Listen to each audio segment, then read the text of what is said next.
Judgment Day, friends. This is gonna be mental. Don't wait for me, 'cause I keep breathing fire. I won't wait for you, 'cause you keep telling lies. I keep going high, she keeps going low. At the end of the day, she's gone. But you don't wait for me, 'cause I keep breathing fire. And you keep telling Hi guys, and welcome back to another episode of Outcasts 2 Icons with me, a man who is going to have a proper face cam for the entire video. Imagine that, eh? If you are enjoying the series, of course, up to this point, drop a like on the video. That would be stupendous. Today I thought we'd start with Josip Glavaš, just because he's sort of been the man of the hour, the man of the season, really, for us in many ways. He's burst onto the scene this year in a way that I didn't quite think was possible. I'd always thought that he'd be a good player for that attacking Metsala role. Obviously, when he was forced into the Quarto role, he's done an absolutely stupendous job this season. Now, I mentioned his XG in the last video, and I don't know if anyone was pointing this out, but I certainly noticed it myself. As I was thinking, obviously, he takes penalties for us quite frequently because of no kudos, so that's definitely going to bump his XG through the roof, because obviously that's like nearly 0.8 per penalty that's taken. So that's definitely a factor in that one as well. I wish you could separate penalty and non-penalty XG. That FM, SI, next season maybe? Now, with us being in the Champions League knockouts, we want to keep an eye on the draws, so we will know who we could potentially play in the next round of the competition should we advance. And the best way to stay on top of all things of that nature is with the OneFootball app. Live news updates will get you all the information you need about the draws that your team will be in direct to your phone. And then once your team is in that round of the competition, you'll be able to stay on top of all the games that your team plays with live lineups and stats and fan voting and all the other good stuff. So once again, an enormous thank you to OneFootball for sponsoring this video, and you can download the app for free with the link in the top line of the description. That'd be nice. But needless to say, he still had an extraordinary season. 11 goals this season. Yeah, 11 goals. I know he scored another one. I am going to show you guys that in a sec before the Real Madrid game this time around. But, I mean, honestly, it could have been 13. He could be already onto 13 goals this season, which is absolutely outrageous for only being 20 years old. I think he is the future of that position. But Quarto's still not exactly... Like, he's not exactly an old age pensioner, so he's going to be around for a while. So having both of these two to interchange, and the thing is, right, and this is really, I think, quite important. We've played them both in that role at times this season due to injuries, and they have a combined, I think, 22 goals from that exact same position, which is way more than we were getting in that role last year. So something's definitely flourishing in that role. It might just be the rotation, honestly. Before we get into those matches, there have actually been a couple of outs, or one particular out, and then a couple more that are probably going as well. And I think we've done some stonks on some of these. Most definitely not stonks. Matteo Belda, I've sold him to Torino. I realised that he was just not really getting anywhere with us, and there was always going to be somewhere in front of him, and he just didn't really seem to suit us for whatever reason. And I feel like right-backs are sort of 10 a penny. The amount of good right-backs I've scouted and just not signed because we had loads of them, I feel like we can probably go find a brilliant one for like 500k somewhere from a sort of smaller nation and develop them, like we kind of are doing with the Bosnian guy, even though he's broken his leg. But I think there's more out there. So when Torino came in and said, we'll give you 9 million for Matteo Belda, I thought, yeah, I probably will take that, even though it is a tiny 500k loss overall the deal, but it gets us a lot of our money back at the very least. So I was pleased to do it. Damian Luiz has also gone, or will be going, to Italiaspor for £5 million in, I think that's the summer, I suppose, which is weird, because surely they could... Oh, no, I suppose he had a contract with us, didn't he? But yeah, Damian Luiz leaving. We signed him on a free in the summer. He didn't really find much game time for us, because Max Leber and Siggy have also been pretty consistent at being in the team. So to get a £5 million profit on the deal, I'm not too bothered about that. What I am bothered about, though, is that he wanted to go out on loan, so I loan listed him. Brescia came in with a loan bid. I was like, perfect. It was a mandatory fee on the end of 6.25 million as well, and I was like, this just gets better and better. He then turned down the contract. Transfer deadline comes around, and he goes, I'm very annoyed, boss, that you didn't loan me out. And I'm like, mate, you turned down the contract, bruv. And lastly is one I'm extremely pleased with. This is a deal and a half right now. So Martinelli, we signed as a 32-year-old on a free transfer from Napoli last summer on a quick little 2-year contract, which means his contract will be up at the end of next season anyway. He hasn't found as much football as I might have liked for us this season. And then he handed in a transfer request and said he wanted to leave. And then Atletico Mineiro said, yeah, we'll give you £10.25 million for 32-year-old Gabriel Martinelli. And I thought, yeah, I'll probably do that. Just a nice casual £10 million profit in less than 6 months. Sounds good to me. So yeah, we're definitely wheeling and dealing a little bit over the course of this season, but I think that's going to be great. We've got 2 guys coming in on freeze from Inter this summer as well. My goodness, we haven't spent any money, and yet we're making like 20 million here. So this is very, very good, and hopefully will allow us to build a squad for next season, which is what I really want to try to do, really. Particularly if we are going to maybe go for a different tactical style next year, as I think that maybe this might have taken us as far as it can go. I don't know. We'll still see. Right. Couple of games off camera, which I'm going to show you now before we get into today's match against Real Madrid. It's Judgment Day, friends. First up, we were away against struggling Benevento. Bruno getting the ball out on the left-hand side here. Skins his man. Lovely little ball. Comes into the path of Marco Quarto. 1-0.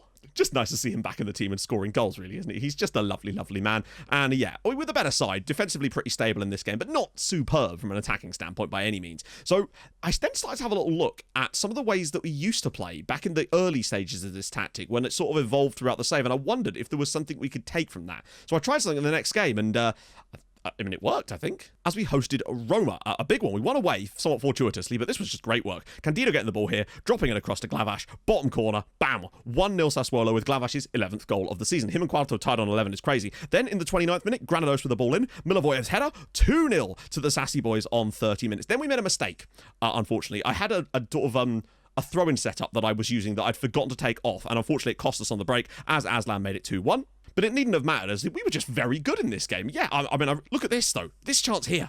Like, hilariously, we scored that one, but we created some good quality chances in this game. We were just unable to convert some of them. It was a much, much better performance all round. So all I did was I turned off tighter marking, which is something we switched on, I think, during the Zagreb days. And that might something I might mess around with anyway. I also made our defence narrower to funnel people to the wide areas to try to force crosses. Because I have noticed people running through the middle of us. And we kind of concede a bit of both. But I was just trying to triage the situation. And I do wonder if just having a more narrow defence and funneling people out wide, allowing firstly our goalkeeper to come claim the crosses, but also the aerial dominance of our centre-backs to hopefully trust them to win those aerial duels. And obviously, occasionally it won't work. But I think it's a better strategy than just kind of going all out. And it does seem to have made us a bit better. Except not against Sampdoria, unfortunately. I mean, I say that. Carmo's header from a corner here. It was just a game of mistakes from us, to be honest. Yeah, just terrible mistakes for the most part. 2-0 down, though. This was just a great goal. Ball over the top for Bustos, and he's been fantastic this season. Milosevic's positioning was very, very bad on that. Made it 2-0 to Samp after just 18 minutes. But we got a lovely little goal on the break here. 21 minutes in. Great ball from Granados. Quarto doesn't quite get the shot away, but he still gets the assist for Chris Hewitt to put us back in the game at 2-1. And then it was just mistake city, unfortunately. Milosevic here, I don't know what he's doing. Clatters it straight at the Sampdoria player. Ortelli gets it, pops it around the side for Bustos. And on 65 minutes, it was 3-1 to Samp. And at that point, it was just kind of a bit of a done deal for them. But then we did actually concede from a cross quite simply. The guy getting the ball out on the right. Terrible attempt at a tackle here. And yeah, they just lose the marker at the back post. 4-1 Samp. XG-wise, it's a bit of a weird game. But what I would say is a lot of our XG came from our goal. And I know that doesn't matter, but it's yeah, we just weren't particularly good in this game, even though the XG might suggest otherwise. The mistakes really were what cost us. That and Bustos is back in form. My God. And we still leave ourselves inside the top 4 with that result. 51 points on the board. Roma 2 ahead of us. Lazio 1 ahead. Juventus are really starting to stretch their legs now. They beat Crotone 7-0. And you just wouldn't catch us doing anything like that at the moment. Now, we could fall out of those places if Milan were to find themselves a win in their game in hand against Atalanta. One last piece of sad news. Bigi broke his leg in an under-20s game. Judgment Day, friends. This is going to be mental. I think we have to kind of take our attitude that we've used against some of the bigger sides we've played with the hitting early crosses. It worked against Monaco and it worked against Spurs, and I think it has to be our approach here against Real Madrid, because I just don't think we're going to be able to impose ourselves on Real Madrid. But we'll give it a crack. What could possibly go wrong? So Siggy actually started a few of these games off camera up top, sadly, as Max LeBear had a virus, and there's been a few little viruses going around the club right now. So for today, I'm actually going to try to get Bruno out and bring in Cabrera. Oh, no, I'm not. Damn it. Because one thing I would notice is that Jan Bruno's actual output is considerably better than Benjamin Cabrera's in terms of assists, key passes, everything you kind of want. But his average rating doesn't reflect it, and I want to try to figure out why. So Quarto played the last game through the middle there, and I'm tempted to go with Glavash for today. We're just sort of rotating them in and out. That and Glavash's record in the Champions League is exemplary. Where is Granados? Is he suspended? Surely he has to play. Like, I like Siggy in that role, but I feel like in a game like today, it's surely going to be a Granados special. So yeah, we're back to the OTI 5. The only change I made was to force opposition outside and turn off the tighter marking. Still not sure if that's what I want to do. We'll figure it out. Right then. I don't have oh, hang on, wait, no. Next match only and hit early crosses. There we go. Right, let's crack it. Now remember that someone what on earth is going on the pitch here? Hello? Have we got an infection on the pitch? Is this puddles? Or does our pitch need relaying? Hello? That is interesting. I've never seen that before. I think our pitch needs wait, why is it blue? Okay. I guess we're using winter rules here. I guess it's because Champions League, maybe. It's been a while since I've played in the Champions League, to be honest. Okay, Pavic with the free kick. All the way through and cleared away by Real Madrid, but we should be able to... No, we're going to let Orania come up on this now. We need to be careful. Just let him run right past you. I guess that's sort of... Oh, good block in the end. My goodness, he's good, isn't he? It reminds me a lot of Sampdoria.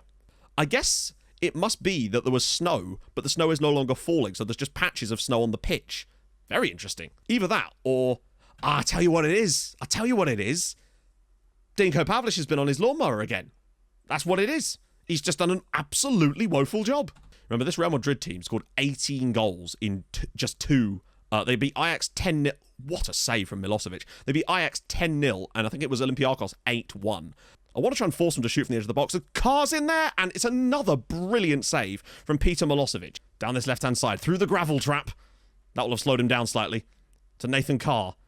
Edge of the box for Busa. We're just congesting the right areas. That's better. I feel like we're fighting for a 0-0 in this game. And you know what? If we got a 0-0, I would be absolutely over the bloody moon. Even though it's... Maybe we've got to back ourselves a bit more. But you can see the quality around was this. Yes, go on, Maxi! He's actually all the way through. Oh, he's not. No, he's got support, though. Please, Max, find him. Candido! Yes! Candido, the Barcelona man, scores against Real Madrid on the break, and it's Sassuolo 1, Real Madrid 0. Max Lebert was peak Lebert there. Brilliant tackle off the dawdling Madrid right back, but then he actually looks for the pass. He draws the centre back in, rolls it across for Candido. Great first touch, lovely finish into the bottom corner, and in the not snow, it's Sassuolo 1, Real Madrid 0. What on earth? I weirdly feel like the lack of tighter marking from open play is allowing us a bit more freedom to just pick people up sometimes and not have to worry about specific... Oh, that's a... Oh, what a stop! Half-time, and incredibly, it is Sassuolo 1, Real Madrid 0. Ironically, our goal actually kind of leveled things up on this, but they have started to stretch their legs a little bit more. We've just got to keep on pushing, really. Oh, can we win another corner, maybe? That's a great ball in, and oh my God! Oh, no! Oh, my God. Unless... No. Oh, my lordy. Glavash's glancing header hits the post and comes back. We could have been 2-0 up. Come on, lads. Set piece defending is our bread and butter. Mbappe's ball in and cleared off the line by Jan Brunner. That's incredible. Candido's won it. He's lost it. Just as he'd won it, he immediately lost it. It all went to his head. Oh, Joao Felix now. Carr. It's a good ball. Aranya's in. And it's a great save again from Petar Milosevic. What a man. Real Madrid have no left side, by the way. Pavlich! They've had to take off their left-sided player and they have no more subs. He's found Cuarto. Marco, what are you doing, buddy? Oh, he's just been absolutely hacked down there, and Carr might be... No? Are they going to let us take it? They are. Okay. Imagine if this goes in. Oh, he's dinked it instead. Dinko, come on. At least shoot there. You might as well. It's the last kick of the game, buddy. And there it is. Sassuolo 1, Real Madrid 0. Did we deserve the win? No. But we held fast and got the result. Candido from the mistake gets the result. And Milosevic, for me, was man of the match. What a godding goal he was. He actually only made 6 saves, but there were some really top stops in there. I can't believe we've won that. Right, a couple of games off camera. Back for the away leg. I still think we probably won't be able to get through, but this is a big sign of what we could potentially do, even though we haven't played that well in this game overall, but we still won, and that's the main thing. Right then, we're back. We hosted Milan and kept doing our thing, basically. And Pegararo, who scored that brilliant goal against us earlier this season, smashed Milan in front with their first real chance of the game after 43 minutes. But they really did pick things up in the second half. It didn't matter, though, as Granados' ball in, Milivoyev's header, 1-1. It was a weird game where we sort of started off pretty well. They got their goal, but towards the end of this game, they definitely could have found themselves a winner. So we'll definitely take a 1-1 draw, really. This is a really tough period of fixtures for us. Basically, every team we play is like top 6. And that was never more clear than it was against Juventus. Mir with the ball in.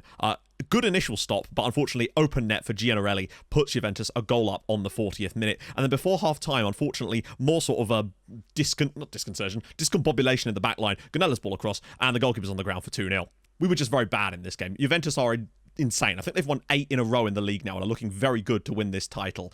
Nothing really Milosevic could do about either of the 2 goals, unfortunately. He was sold dummies by the initial shots, which were blocked, and then he was on the ground for the follow-ups here. But we didn't really do a lot in this game. And in our last game, I took a huge risk by trying out something completely different against Fiorentina. And, well, we'll talk about that in a sec, but essentially Siggy Jonsson's goal in the 60th minute gave us the win. But you can see, well, you can't really see very well here, but I tried a completely different style here, and I think this was a mistake, trying this in this game, because honestly, I think the red card is what really changed this match. The 50th minute, Trikas was sent off for a second yellow, and after that, we dominated them and got the goal through Siggy, but it's really hard to say. I'll show you the sort of style I tried, and when I say style, I mean completely different. League-wise, we are 5th, though, as Milan won their game in hand against, who was it? I think it was against Atalanta. Still, only 1 point off of those spots, 3 points behind Lazio, 5 behind Roma, and you can see that Juventus have really just started to pull away now. They just will not stop winning matches currently, and Sampdoria, you can see, have really pulled themselves back into the battle. They had a really weird dip in the middle of the season, but now they are flying. Sadly, Granados is out for 3 weeks as well, which is far from ideal. Let's get going, because, I mean, it's Real Madrid today. What more can we do? So obviously team selection advice is going to happen because it's a completely different squad. So I'll just shuffle that around now. We'll talk about it. So basically, this is the system that we played against Fiorentina. Basically, the idea was to try to get both of our strikers into the team a little bit more and give them a bit more... not Candido, obviously. That's just because of the way that this is flipped around with the team selection advice. Still maintain our attacking midfielder, though, because we have such good players there. And then either it was the idea of having a back three with wingers or wing backs. It's tough because then that kind of removes our wide players. It's a very difficult decision, and it's probably not what I'm going to go with when we go over the summer. It was just an idea that I wanted to try against Fiorentina in that game. As much as it worked, it's not something I'd want to replicate for the rest of the season by any means. Because today, we're going back to... Hang on, let me make sure this is the right tactic. Yes, I think it is. Moving this stuff around all the time is getting a bit confusing. So, Siggy Jonsson will have to play on the right because of the injured Granados. Candido on the left. Constantiniu, not really going to happen, is it? Jan Brunner is suspended for this, which means Cabrera will come in, and I'm fine with that. Ramon's also moved up to the first team squad, so that's nice for him. So I think that's what we're going to go with for today's game against Real Madrid. Since it is... Granados can't be available. Blessing, I'm going to bring on for Moscatelli on the bench, just so we've got that option. Look at this team. They are... If we do anything in here, I'll be absolutely astonished. We're going to go after Mbappe a bit more and just kind of hope for the best, really. I'm going to do next match only, hit early crosses like we did last time and hope that that has an effect. But honestly, I think we were pretty fortunate to win the last game, but we took our chance when it came. We're massive underdogs. We know that, and there's only one task on our mind. It sucks to be missing Granados, but what I would say is at the very least, with Siggy in that role, we have more of a goal threat from him, which on the break could genuinely be quite useful, as he's more likely to perhaps get forward and try to find the back of the net rather than play the passes, but maybe today's game we could do with that more. I don't know. Real Madrid versus Sassuolo. I feel like if the game pattern falls similar to how it did in the last game, I think they might come out the victors. But even so, I wouldn't have thought that they'd have been good enough to score more than one goal in that first leg against us, really. And I don't think that really panned out the way that they would have hoped it would have done. Saramago. But they are missing Aranya, who is the... Oh, that's a... Oh, no, poor touch! What a... Did that... Oh, it's hit the bar. I thought Milosevic saved that for a second. All of our best play today, if we're going to have any, is going to come on the break. That goes without saying, really. We need to be strong on the break and picking the right passes on the counter-attacks. Right, Quarto again. Max Lebert is making the run. He's got people to his left. Wow, look at this. Oh, my God. Marco Quarto. Oh, my goodness me. He is a man on a mission tonight. Good clearance again by Diko Pavlic. And once again, Candido can provide the breakaway for us. And he's got the power to run. And that defender is not really doing much. Oh, that is a... Oh, that's surely a yellow card, right? No? He's just... Okay, that's ridiculous. How is that not a yellow card? Pavlic's free kick! What a save from Vladimir. I don't know how he doesn't get booked for that, by the way. Half-time, and it's actually 0-0. We've not been excellent here, but defensively, we've been pretty damn good. Just limiting them to chances on the edge of the box where we've got bodies for days in the way. And provide a bit of space. Right, they've got bodies in the box. Now pressed over. Edge of the box for Shavinsky. What a tackle. That is outrageous. And another good tackle this time. But now we're out of position. Shavinsky, don't let him block. And what a brilliant block again. So that will allow Quarto a bit more space. And he might get all the way into the box here. Marco Quarto! Oh my goodness. He just dwelled on it a tiny bit too long. We are strangling this game. They need a goal. We need to defend. Joao Felix's ball in. And what a save! 10 minutes away from knocking Real Madrid out of the Champions League with a 0-0 at the Bernabeu. Second half, we've kind of just shut up shop a little bit more. Blessing! Good block. 3 minutes to go. 0-0 at the Bernabeu.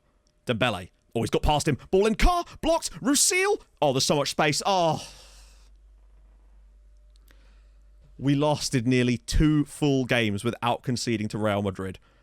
And just this little shimmy from Dembele opens up the space. The deflection falls into the path of Russil. He goes through him, but it's a great finish. The goalkeeper maybe positioned poorly, but that is not what we wanted at all. Have they got a full complement of players, though, with that injury?